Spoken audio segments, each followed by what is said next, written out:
Hey guys, Mauricio coming with you guys live once again here on the charts. This time we're going to be going over uptrend structure on lower time frames like H1, okay? As on the last video, we went over high time frames like H4. We were able to identify our higher highs, higher lows, higher highs, and higher lows, and so on. But now we want to be able to identify on lower time frames like H1, okay?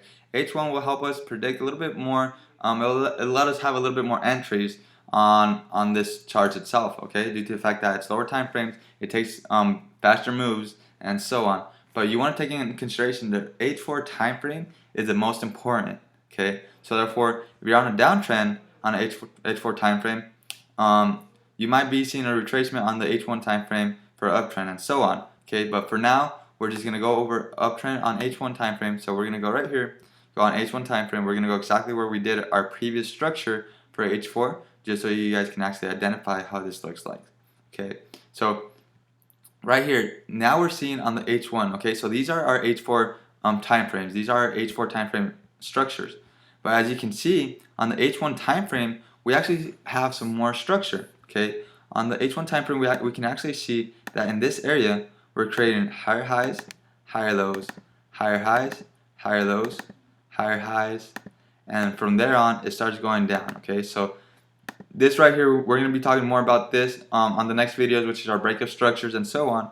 But for now, I want you to know and want you to be able to identify that we can see uptrend structure on H4 time frame, and we can also see it on H1 time frames. So we can take those in consideration and just be a little bit more positive on our entries. Okay. So what happened right here? We created a higher high, we created a higher low. Right here we created a higher high, and right here we created a higher low as well. So one thing that's very important, as said on the last video, you want to be able to identify and name your higher highs and higher lows. So I'm doing right now, I'm being able to identify my higher highs and my higher lows. I want to name these, and I want to put the name correspondent. Okay, so higher highs and higher lows. So you guys can see, we have our higher high right here, and we have our higher low right here. So the only thing I'm going to do, I'm just clone it, put our higher low right here. Why? Because it's higher than our previous one. And this higher high right here as well. Why? Because it's higher than our previous high.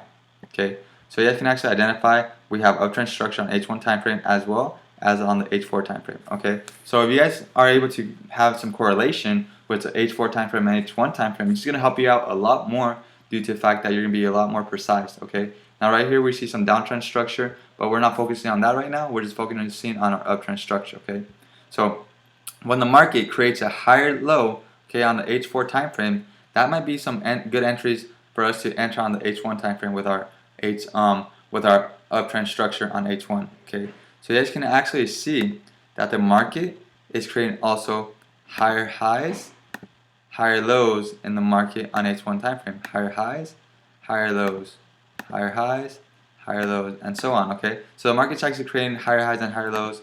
That's just going to help us identify uptrend structure as well on lower time frames. Okay, so as you can actually see on the uptrend on H4, on the H1, you're actually seeing a little bit more structure and so on. So it's very important for you to identify structure on the H1 time frame as well, and how to correlate it with your H4 time frame.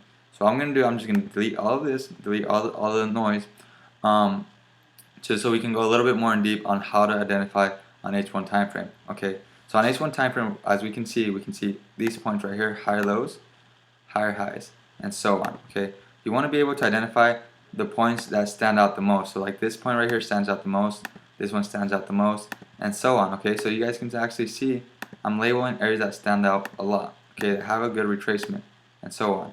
Okay, so this right here we have higher high, higher low, higher high, higher low, higher high, retracement, higher high, higher low, and so on. Okay, so that's something you want to take in consideration on H1 timeframes, how to identify your higher highs and higher lows.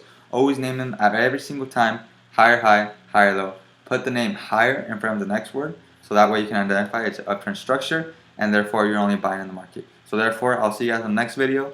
We'll be going over downtrend structure on H4 time frame and H1 time frame, and how to actually visualize it on the charts itself. So therefore, see you guys on the next video.